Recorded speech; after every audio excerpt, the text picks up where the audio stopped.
বিদায় বেলায় আমাদের ভারাক্রান্ত হয়ে উঠলো। মা যেন আমাদের সবার জীবনে মঙ্গল বয়ে আনবে। তাদের শুভেচ্ছা সবাইকে রইল। আর আজ সিঁদুর খেলার মাধ্যমে দেবীদুর্গার বিসর্জন, আর আমরা সিঁদুর খেলছি এবং আসছে বছর আবার হবে। আমরা প্রতি বছরের মতো এবারও সমস্ত সম্প্রদায়ের মানুষকে শারদীয় শুভেচ্ছা জানাচ্ছি।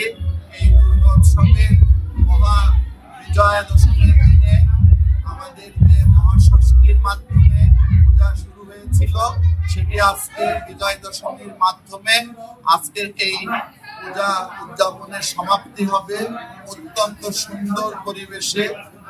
ধর্মীয় ভাব গাম্ভীর্য বজায় রেখে প্রতিবারের মতো এবারও এখানে পূজা উদযাপন করা হয়েছে।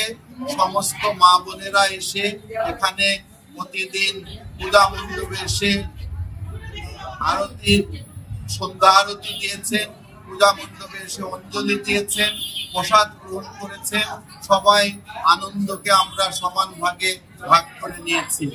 একটু আগে এখানে মাদের মধ্যে একটি সিঁদুর খেলা এবং একটা চেয়ার প্রতিযোগিতা হয়েছে। অত্যন্ত আনন্দের সাথে আমাদের সমস্ত মা বোনেরা সেটা অংশগ্রহণ করেছে এবং আমরা প্রথম, দ্বিতীয়, তৃতীয় বিজয়ী ঘোষণা করেছি। আমরা আশা করছি মা আমাদের সবাইকে সুস্থভাবে রাখবেন।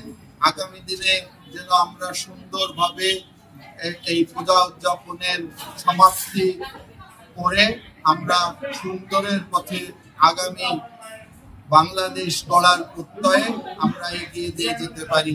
সবাই ভালো থাকবেন। সবাইকে শারদীয় শুভেচ্ছা।